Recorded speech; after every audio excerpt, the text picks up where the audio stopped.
Macmillan Audio presents Obsession Falls by Christina Dodd. Read by January LaVoy.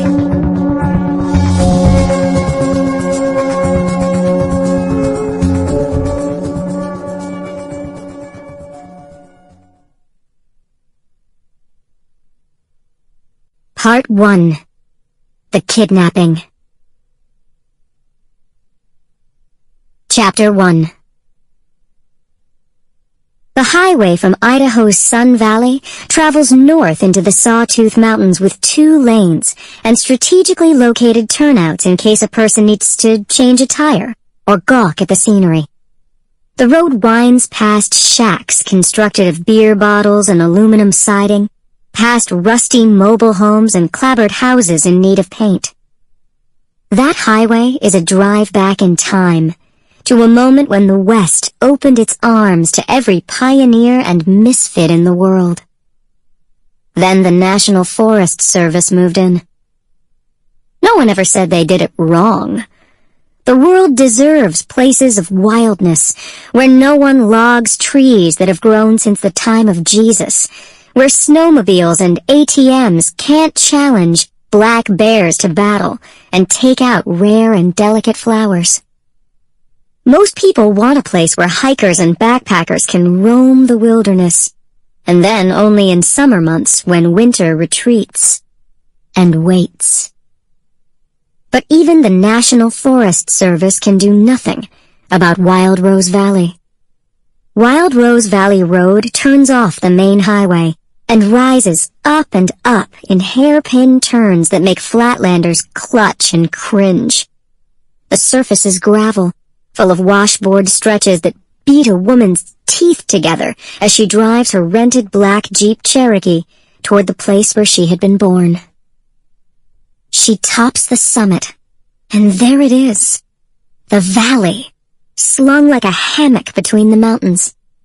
Ranchers had settled here in the early 20th century, carving out tracts of land where they raised cattle and children, grew gardens and alfalfa, fought freezing cold and the Depression and bankruptcy. But here and now, in August, the valley is wide, yellow with grass, dappled with cattle and antelope. Meadows stretch miles to the far horizon where the mountains close in. The Forest Service likes to think they protect the wilderness. In truth, the Sawtooth Mountains themselves are the sentinels and guardians of the land. Taylor Summers had spent her first 9 years roaming the Sawtooth Mountains in search of a safe place, away from her home, away from her parents' constant, bitter arguments about her father's ranch, her mother's ambitions, and Taylor, who had somehow become the heart of their conflict. Then on her 10th birthday, she had moved with her mother to Baltimore and was never again to see Wild Rose Valley. Until today.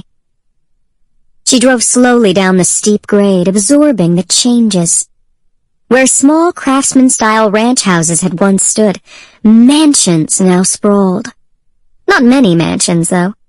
Rich people bought wide acreages and surrounded themselves by vistas that could not be blocked. Taylor didn't blame them. Today, when she rolled down her window, she heard nothing but the wind through the golden grasses and the occasional call of a bird. She recognized a few landmarks, a stand of maple trees where she used to play, the unpainted wreck of a barn where she'd swung in an exhilarating ride on a rope out of the hayloft and through the wide-open doors. And there was the turnoff to the Summers Ranch, owned by her family for over 100 years, until her mother forced her father to sell it in the divorce and divide the profits. Involuntarily, Taylor's foot slipped off the accelerator, and the car slowed. Look! The people who bought the place had put up a phony gate, and they had the guts to put up a sign calling the place Summers Forever. They not only had claimed her heritage, they'd also claimed her name. The bastards. Taylor rolled up her windows, put her foot back on the gas, and drove through ruts and dust toward the end of the basin and her goal, where the mountains came together. Sample complete. Ready to continue?